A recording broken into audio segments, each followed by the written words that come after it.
अब रुख करते हैं उत्तराखंड की खबरों की तरफ। देहरादून से आपको बड़ी खबर बता देते हैं। उत्तराखंड में कोरोना का कहर लगातार जारी है। राज्य में आज 53 और नए मरीजों की कोरोना की पुष्टि हुई है। उत्तराखंड में कोरोना संक्रमितों का आंकड़ा 802 पहुंचा है। प्रदेश में अब तक 102 कोरोना पॉजिटिव मरीज ठीक हो चुके हैं। प्रदेश में मौजूदा कोरोना संक्रमितों के 692 केस हैं। एक्टिव राज्य में अब तक 22,546 सैंपल की रिपोर्ट आ चुकी है निगेटिव। बड़ी खबर आपको इस वक्त की देहरादून से बता रहे हैं।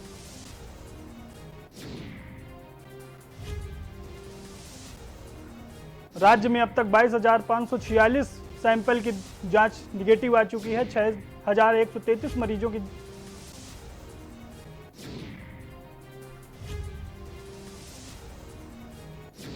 उत्तराखंड में कोरोना का कहर लगातार जारी है। उत्तराखंड से इस वक्त की बड़ी खबर बता देते हैं आपको। राज्य में आज 53 और नए मरीजों को कोरोना की पुष्टि हुई है। उत्तराखंड में कोरोना संक्रमितों का आंकड़ा 802 पहुंचा है।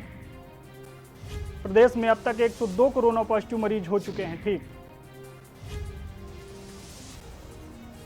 प्रदेश में मौजूदा कोरोना संक्रमितों के 692 केस हैं एक्टिव। राज्य में अब तक 22,546 सैंपल की रिपोर्ट निगेटिव आई है। 6,133 मरीजों की सैंपल रिपोर्ट आना अभी बाकी है। आज 1,063 सैंपल की रिपोर्ट निगेटिव आई है। बड़ी खबर इस वक्त की उत्तराखंड से। उत्तराखंड में कोरोना का कहर लगातार जारी है। राज्य में आज 53 और नए मामलों की कोरोना पुष्टि हुई।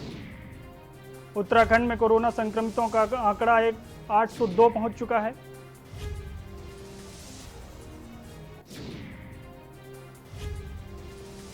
प्रदेश में मौजूदा कोरोना संक्रमितों के 692 केस एक्टिव हैं। राज्य में अब तक 22,546 सैंपल की रिपोर्ट निगेटिव आई है। 6,133 मरीजों की सैंपल रिपोर्ट आना अभी बाकी है। बड़ी खबर इस वक्त के उत्तराखंड से बता रहे हैं आपको।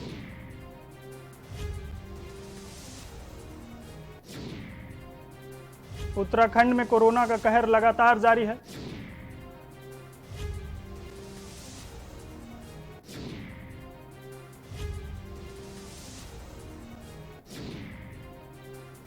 राजेश वर्मा विशेष संवाददाता हमारे साथ इसी खबर पर फोन लाइन में जुड़ गए हैं। राजेश, उत्तराखंड में कोरोना का कहर लगातार जारी है। 53 नए मामले कोरोना के नए मरीजों की पुष्टि की गई है। बिल्कुल, उत्तराखंड में लगातार जो है कोरोना कहीं न कहीं पूरी तरह से जारी है। और आज भी अगर ताजा आंकड़ों की बात करें तो 53 नए ऐसे मामले हैं जिनमें कोरोना की पुष्टि हुई है।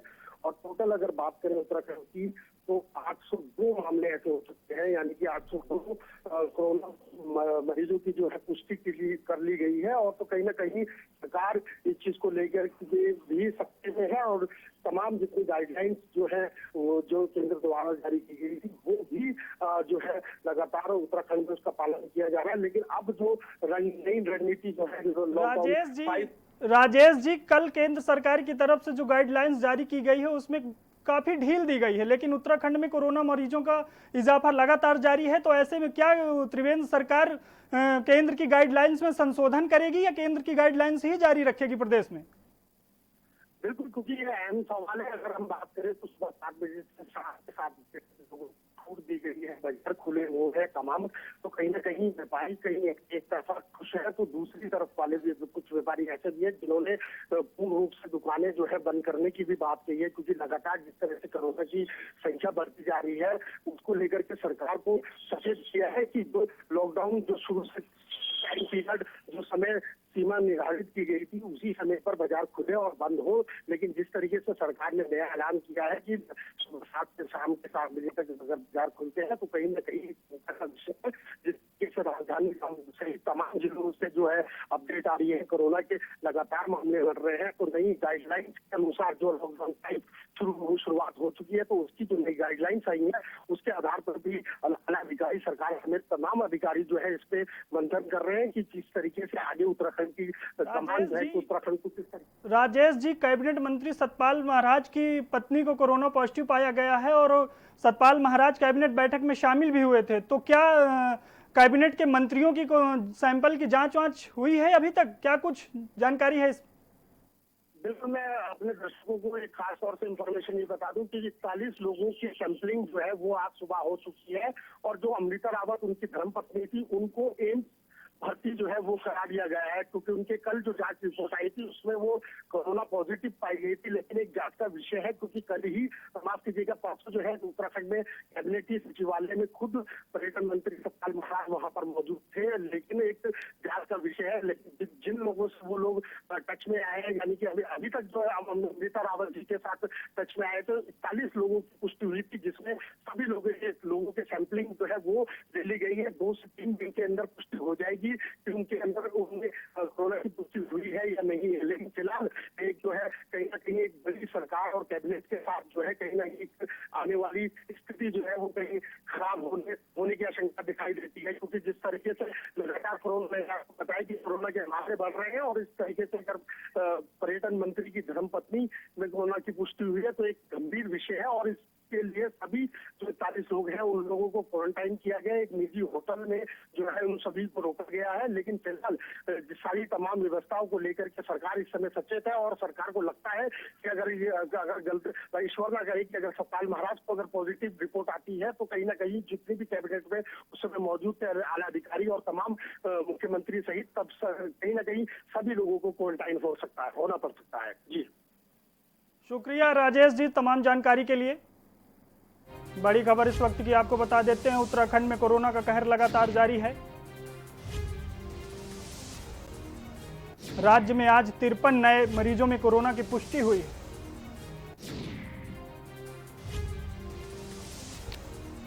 उत्तराखंड में कोरोना संक्रमितों का लगातार कहर जारी है। प्रदेश में 53 लोगों में नए कोरोना मरीजों में पुष्टि की गई है। प्रदेश में मौजूदा कोरोना संक्रमितों के 692 केस एक्टिव हैं। कुमाऊं आयुक्त हरविंद सिंह हरग्यांकी ने रामनगर पहुंचकर क्वारंटीन सेंटरों का निरीक्षण किया। मंडलायुक्त ने तग्रांड शमशारा पर्यटक आवास गृह में बने क्वारंटाइन सेंटरों का निरीक्षण किया। उन्होंने अधीनस्थ अधिकारियों को निर्देश दिए कि शासन की गाइडलाइन का पालन करते हुए सामाजिक दूरी बनाए रखने के साथ ही मास्क का प्रयोग करें और नियमित सैनिटाइजेशन कर कोरोना संक्रमण की रोकथाम करें। उन्होंने क्वारंटाइन सेंटरों में साफ सफाई रहने, खाने की व्यवस्था को दुरुस्त रखने के निर्देश दिए हैं। आयुक्त अरविंद सिंह हरग्यांकी ने अधीनस्थ कर्मचारियों, अधिकारियों, पुलिसकर्मियों, मीडिया कर्मियों को भी सामाजिक दूरी बनाए रखने के साथ ही मास्क का प्रयोग कर स्वस्थ रहने की अपील की है।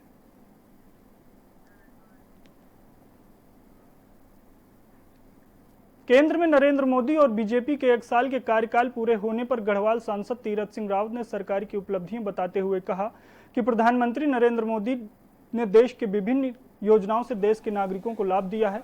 लोगों को उज्ज्वला गैस कनेक्शन, स्वच्छता रखने के लिए हर घर को शौचालय, बेटी बचाओ बेटी पढ़ाओ योजना के तहत कन्याधन योजना का लाभ दिया है।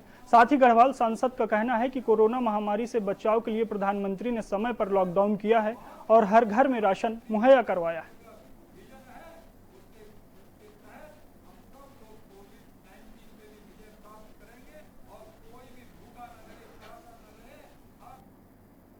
लॉकडाउन की वजह से राजधानी में पॉलीथीन का जमकर उपयोग हो रहा है। नगर निगम ने ये ढील लॉकडाउन की वजह से दी थी, लेकिन अब जिस तरह से लॉकडाउन में ढील दी जा रही है उसके बाद फिर से पॉलीथीन के प्रयोग पर प्रतिबंध लग सकता है।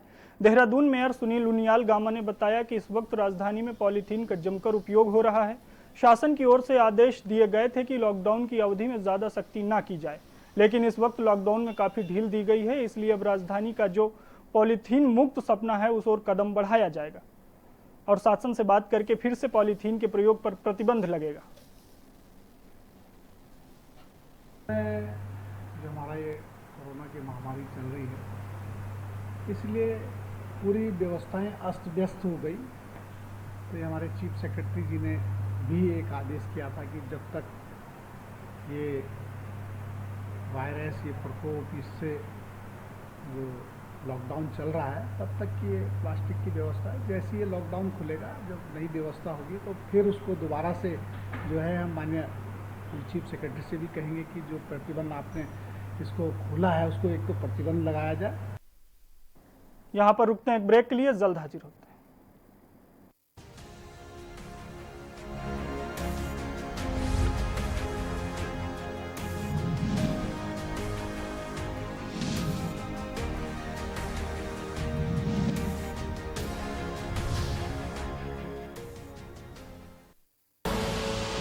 आप देख रहे हैं के न्यूज, खबरों का सारथी।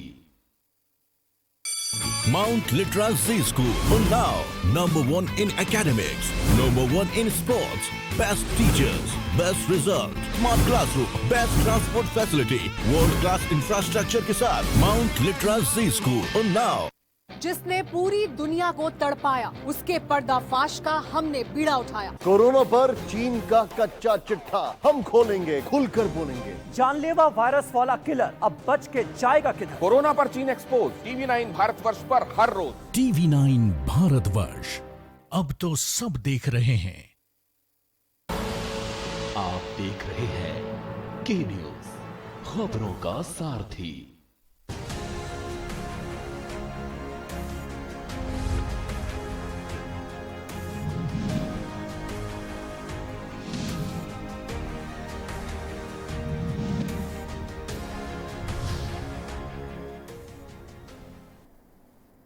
ब्रेक के बाद आपका स्वागत है। खबरों में आगे बढ़ते हैं। ऊधम सिंह नगर जिले में कोरोना के बढ़ते हुए मामलों को देखते हुए जिले की पुलिस अब और भी सख्त हो गई है। जिले के कप्तान द्वारा 2200 एसपीओ को जिले में तैनात किया गया है। साथ ही एसपीओ की एक गाड़ी आईटी की टीम भी तैयार की गई है, जो बॉर्डर से एंट्री करने वाले लोगों के डेटा एंट्री कर उनकी जानकारी स्वास्थ्य विभाग और फील्ड में तैनात पुलिस कर्मियों को उपलब्ध कराएगी, जिससे होम क्वारंटाइन किए गए लोगों की मॉनिटरिंग सही तरीके से हो सके। एसपीओ की नियुक्ति पुलिस एक्ट के अनुसार एसएसपी द्वारा की गई है। अगर कोई व्यक्ति एसपीओ के कार्य में बाधा डालता है तो उसके खिलाफ उचित कानूनी कार्रवाई की जाएगी।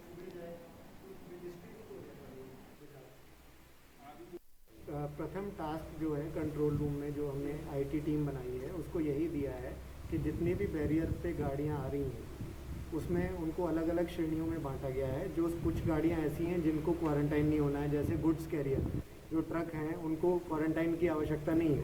उसमें एमएचए के आदेश हैं कि वो आ सकते हैं, जा सकते हैं, उनको क्वारंटाइन नहीं होना। इसमें दूसरी श्रेणी की गाड़ियां हैं जो सरकारी पास लेके आ रहे हैं, बसों में आ रहे हैं। उसके बाद थर्ड श्रेणी की गाड़ियां हैं जो हमें पता नहीं है कि वो गाड़ी में वो पास लेके आ रहा है या किसी और ज़िले का पास है, जिसकी सूचना हमारे पास पूर्व में नहीं है। तो हमने इन सारी को अलग अलग कैटेगरीज में बांटा है। और जो बैरियर से इस तरह की गाड़ियाँ आएंगी जिसकी सूचना हमारे सिस्टम में पहले नहीं है, उस गाड़ियों की एंट्री ये लोग जो है उसको एंटर करेंगे सिस्टम में। नैनीताल जिले में कोरोना की बढ़ती रफ्तार के चलते बाबा नीम करौली धाम में विगत 56 साल के इतिहास में पहली बार ऐसा होगा जब लॉकडाउन और कोरोना संक्रमण के चलते कैंची धाम में मंदिर के स्थापना दिवस पर मेले का आयोजन नहीं होगा। इससे पहले हर साल लगातार 15 जून को कैंची धाम में बाबा के भक्तों के लिए विशाल मेला लगता रहा है, जिसमें देश दुनिया से लाखों की संख्या में बाबा के दरबार पर मत्था टेकने श्रद्धालु कैंची धाम पहुंचते थे। लेकिन इस बार दुनिया जहान के भक्तों को निराशा हाथ लगी है। बाबा नीम करौली के दरबार में हर साल जून के महीने में नीम करौली बाबा का आशीर्वाद लेने श्रद्धालुओं का तांता लगता था।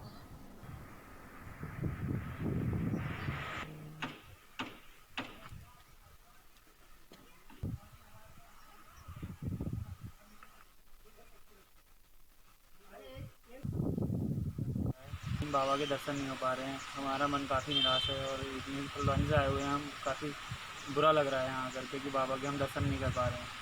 बहुत ही बुरा लग रहा है क्योंकि हम लोग यहाँ सेवा देने भी आते थे, रात को आ जाते थे हम एक दिन पहले से ही बाबा के उसमें हम दर्शन जो भी आते थे ना, हम सेवा देते थे, तो हम यहाँ सेवा दिया करते थे।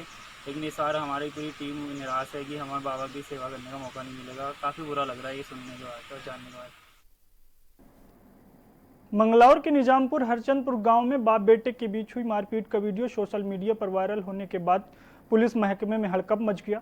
आनन फानन में गांव पहुंची पुलिस ने दोनों को गिरफ्तार कर लिया है, जिनके पास से 2 तमंचे भी बरामद किए गए। पुलिस ने दोनों बाप बेटों को एक न्यायालय में पेश किया। दरअसल मंगलौर कोतवाली क्षेत्र के हरचंदपुर निजामपुर गाँव में बाप बेटों के बीच भूमि विवाद चला आ रहा है, जहाँ खेत में पहुंचने पर दोनों के बीच जमकर मारपीट हुई, जिसमें दोनों घायल भी हो गए। फिलहाल पुलिस पूरे मामले की जांच में जुट गई है।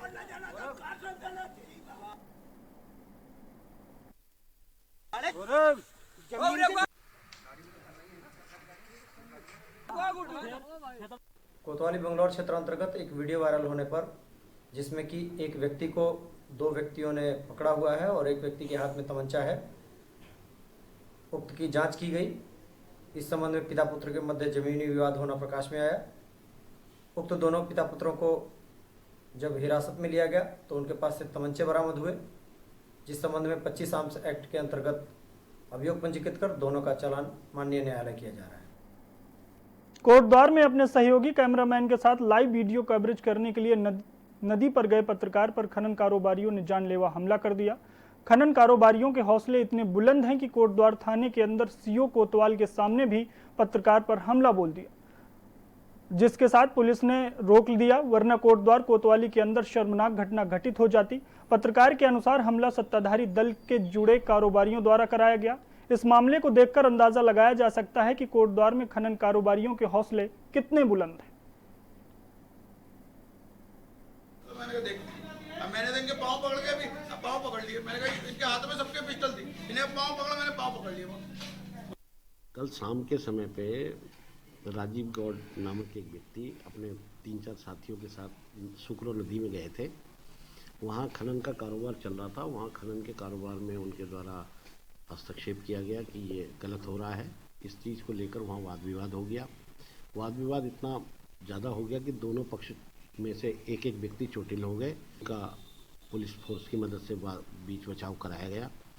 इसके बाद दोनों की बात सुनी गई। दोनों के अभियोग दर्ज किए गए हैं संगीन धाराओं में, और बहुत शीघ्र ही इसमें दोनों के विरुद्ध सख्त कार्रवाई की जाएगी। 1 जून से केंद्र सरकार के आदेश पर अनलॉक जारी किया जा रहा है, जिसको लेकर आम नागरिकों की राय ली गई, जिसको लेकर अलग अलग लोगों की राय, अलग अलग प्रतिक्रियाएं सामने आई हैं। वहीं कुछ लोगों का कहना है कि सरकार ने बहुत सोच समझकर अनलॉक 1 के मद्देनजर फैसला लिया है। इससे गरीब दुकानदारों को बहुत राहत मिलेगी, जिससे लोगों की आर्थिक स्थिति मजबूत होगी।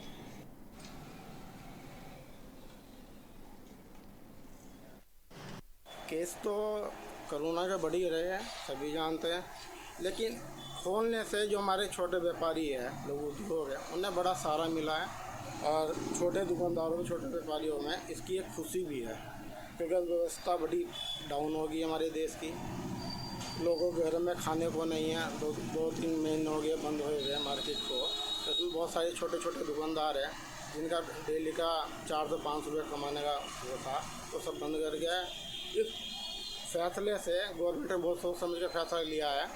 अब पूरा टाटा उनके पास होगा, और व्यापारियों में तो हर्ष की लहर है। छोटे व्यापारियों में भाई उनका रोजगार चलेगा तो घर का खर्चा चलेगा। रुड़की के भगवानपुर थाने के छापुर शेर अफगानपुर में शनिवार रात एक अधेड़ व्यक्ति की लापता हो गया। जानकारी के अनुसार जब अधेड़ व्यक्ति घर पर नहीं पहुंचा तो परिजनों ने तलाश शुरू कर दी, लेकिन काफ़ी तलाश के बाद जब वह घर नहीं मिला, उसके बाद अगली सुबह एक खेत में अधेड़ का शव पड़ा मिला, जिसकी सूचना पर जब परिजनों को मिली तो आनन फानन में परिजनों खेत की तरफ भागे। शव देखते ही परिजनों में कोहराम मच गया। वहीं मौके पर पहुंची एसपी देहात स्वपन किशोर सिंह ने बताया कि गांव में शव मिलने की सूचना मिली थी, जिसकी बारीकी से जांच की जा रही है।